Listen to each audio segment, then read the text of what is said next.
Bonjour et bienvenue dans notre programme Glorieuse Destinée. Je bénis Dieu pour cette merveilleuse opportunité qu'il me donne de prendre soin de votre foi.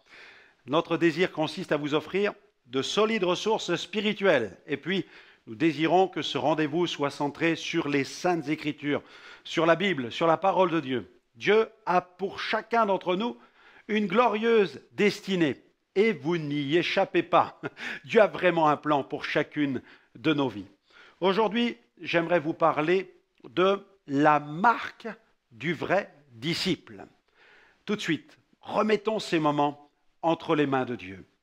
Seigneur, nous te bénissons parce que tu es venu sur la terre et immédiatement, tu t'es entouré de disciples. Tu les as équipés, tu les as envoyés parce que tu les as établis, tu les as formés, tu as pris soin d'eux et ils sont allés proclamer la bonne nouvelle. Et ensuite, tu leur as dit de faire des disciples et à leur tour de les envoyer pour qu'ils annoncent l'Évangile jusqu'aux extrémités de la terre. C'est pourquoi nous sommes tes disciples, nous sommes à toi et nous sommes là pour faire à nouveau d'autres disciples. Sers-toi de nous, Seigneur, équipe-nous, équipe tous ceux qui m'écoutent au nom de Jésus.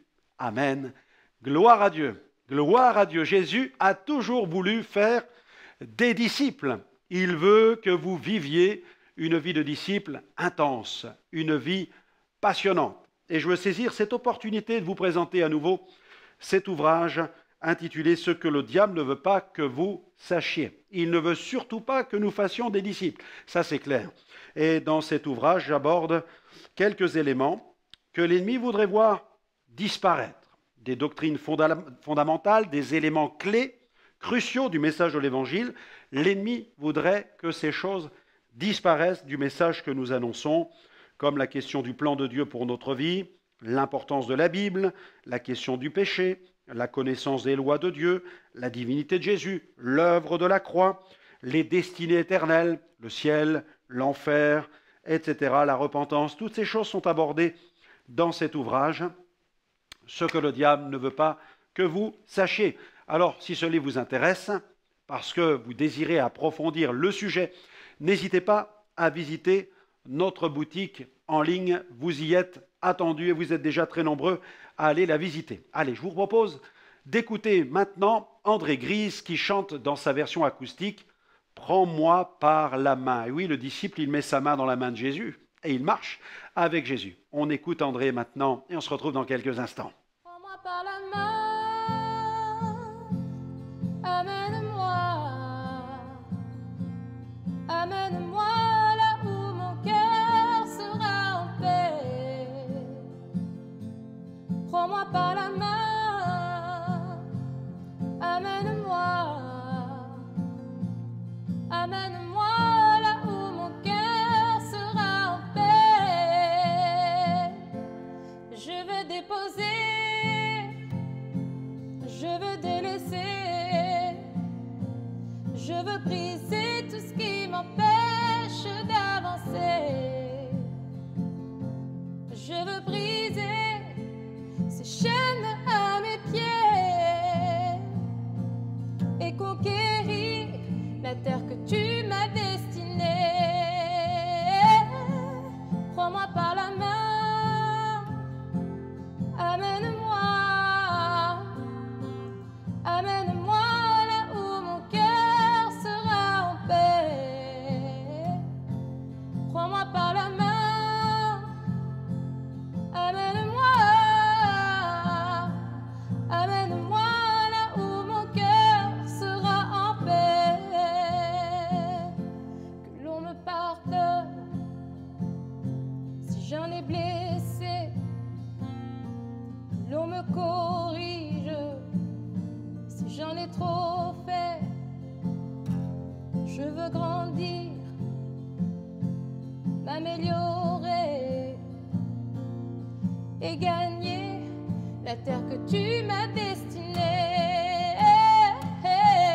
Prends-moi par la main, amène-moi, amène-moi là où mon cœur sera en paix. Prends-moi par la main, amène-moi, amène-moi là où mon cœur sera en paix.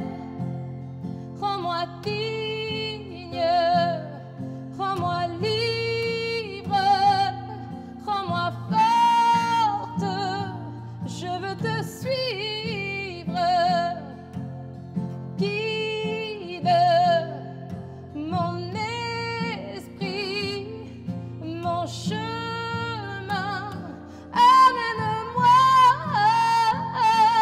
prends-moi par la main. Amène-moi, amène-moi là où mon cœur sera en paix. Prends-moi par la main. Amène-moi, amène-moi là où mon cœur sera en paix. Alléluia, béni soit le nom. Dieu entend le cœur des vivants. Alléluia, béni soit le nom. Dieu entend le cœur de ses enfants. Amen, amen, amen, amen. Merci à André Grise qui fait partie de notre réseau d'artistes Gospel Vision and Friends. C'est le désir de tout vrai disciple de marcher main dans la main avec le Maître. Prenons la parole de Dieu maintenant. La Bible fait une déclaration magnifique dans la deuxième épître de Paul aux Corinthiens, au chapitre 4, versets 1 à 7. Il y a un passage qu'il vous faut mémoriser, entendre, recevoir. Paul dit, c'est pourquoi, ayant ce ministère, selon la miséricorde qui nous a été faite, nous ne perdons pas courage, nous rejetons les choses honteuses qui se font en secret, nous n'avons point une conduite astucieuse, nous n'altérons point la parole de Dieu, mais en publiant la vérité, nous nous recommandons à toute conscience d'homme devant Dieu. Si notre évangile est encore voilé, il est voilé pour ceux qui périssent, pour les incrédules dont le Dieu de ce siècle a aveuglé l'intelligence, afin qu'ils ne voient pas briller la splendeur de l'évangile de la gloire de Christ, qui est l'image de Dieu. Nous ne nous prêchons pas nous-mêmes, c'est Jésus-Christ le Seigneur que nous prêchons, et nous nous disons vos serviteurs à cause de Jésus. Car Dieu, qui a dit « La lumière brillera au sein des ténèbres », a fait briller la lumière dans nos cœurs pour faire resplendir la connaissance de la gloire de Dieu sur la face de Christ. Nous portons ce trésor dans des vases de terre, afin que cette grande puissance soit attribuée à Dieu et non pas à nous. Amen. Gloire au Seigneur. Dieu soit loué pour le privilège d'être appelé enfant de Dieu. Car en Christ, c'est ce que nous sommes réellement.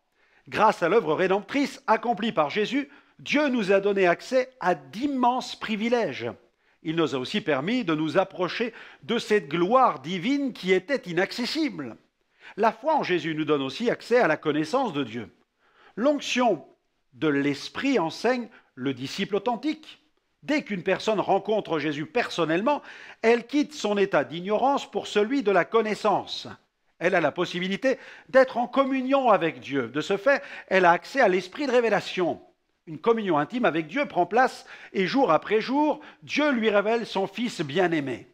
C'est par le moyen de cette connaissance que Dieu fait briller sa gloire sur la face de nos cœurs. Nos cœurs sont alors comme des miroirs qui reflètent la gloire de Jésus dans notre monde tellement troublé. Les rachetés reflètent la beauté de Christ dans un monde où règne l'obscurité des ténèbres. Si nous ne voulons pas perdre cette gloire, nous devons veiller à ne pas altérer la parole de Dieu, car c'est elle qui nourrit notre connaissance de Dieu. Il est donc primordial pour le disciple de Jésus de bien garder la parole de Dieu serrée sur son cœur. Jésus a dit à ses disciples, dans Jean 8, verset 31, vous pourrez trouver ce verset, il est écrit, si vous demeurez dans ma parole, vous êtes vraiment mes disciples. La connaissance de la parole est la marque de tout vrai disciple de Jésus. Réalisons-nous que ce privilège d'être au bénéfice de la parole de Dieu est pour nous, c'est un privilège. Dieu nous fait la grâce de porter cette connaissance glorieuse alors que nous ne sommes que des vases de terre, nous l'avons lu. Nous sommes des vases fragiles.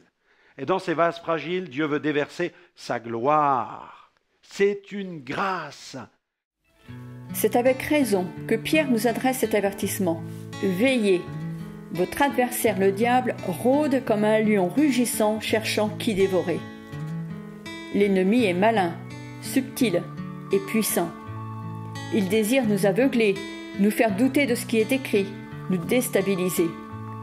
Au travers de ce livre, intitulé « Ce que le diable ne veut pas que vous sachiez », Franck Alexandre nous révèle 10 points que l'adversaire voudrait faire disparaître du message de Dieu. Découvrez-les. Revêtez-vous des armes de Dieu, résistez-lui et il fuira loin de vous. Pour commander ce livre, rendez-vous sur notre site internet www.gospelvision-international.com.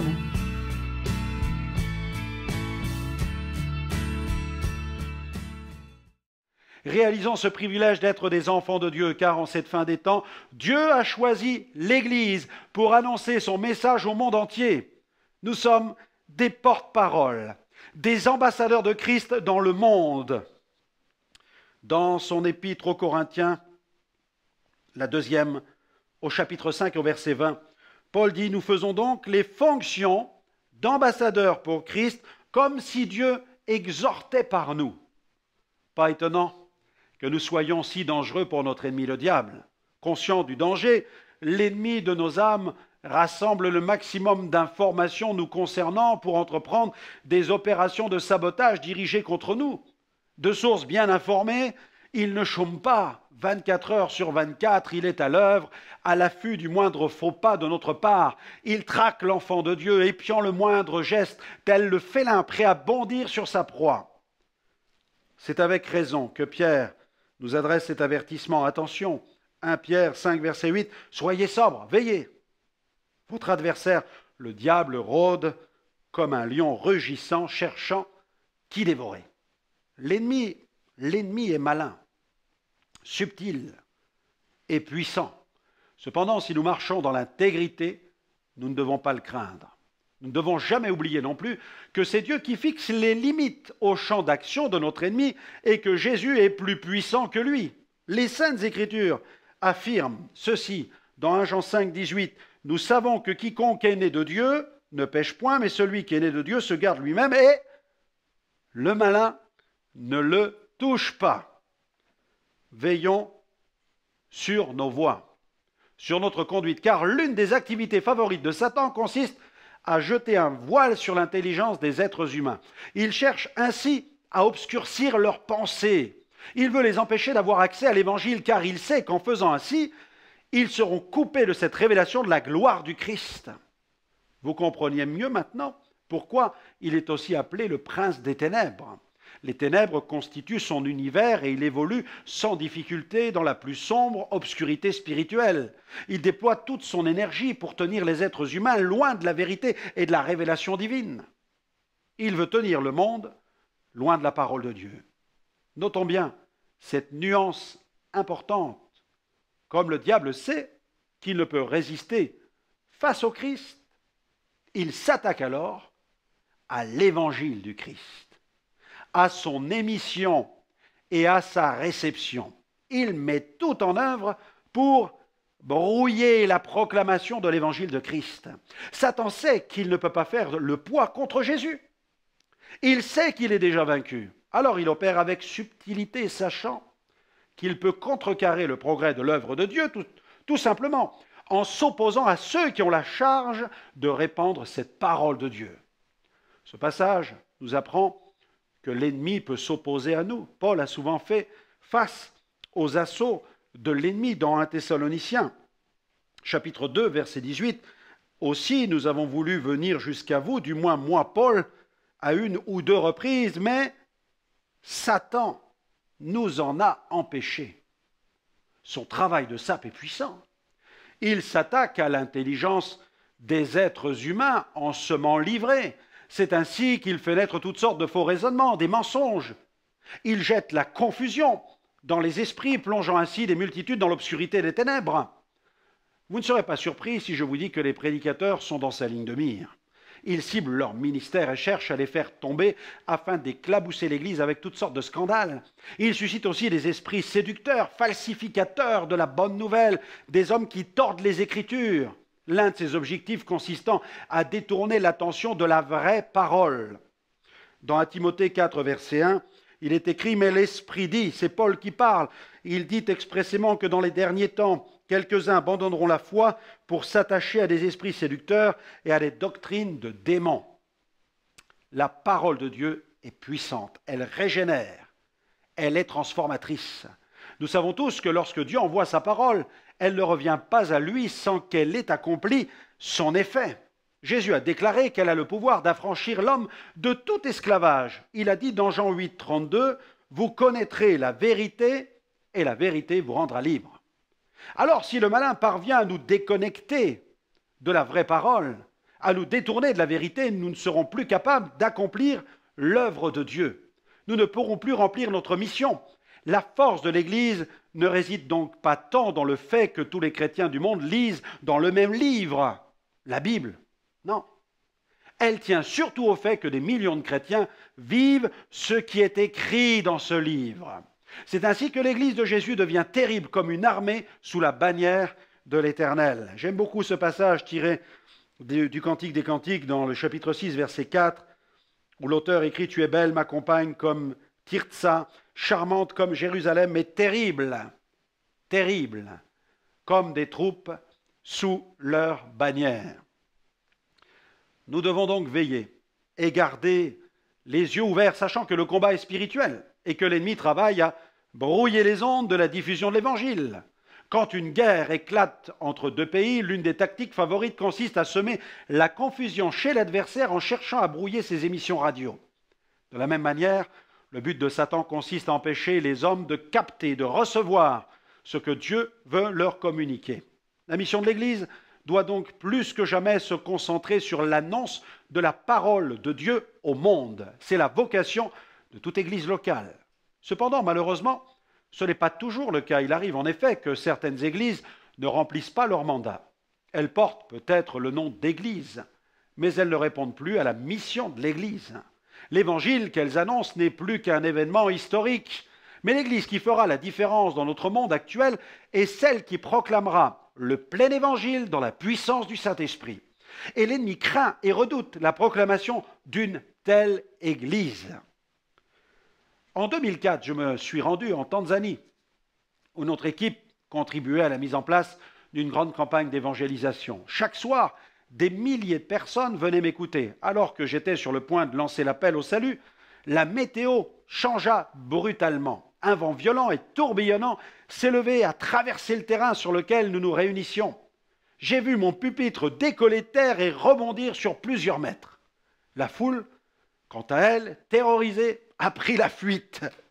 J'ai vécu, comme on dit, un grand moment de solitude, mais je ne me suis pas laissé gagner par la crainte. J'ai saisi les quelques secondes qui me restaient pour lancer un ultime appel au salut. J'ai proclamé de toutes mes forces, ne craignez pas cette tornade, craignez plutôt la tornade du jugement dernier, car cette tornade sera la terrible tempête de Dieu.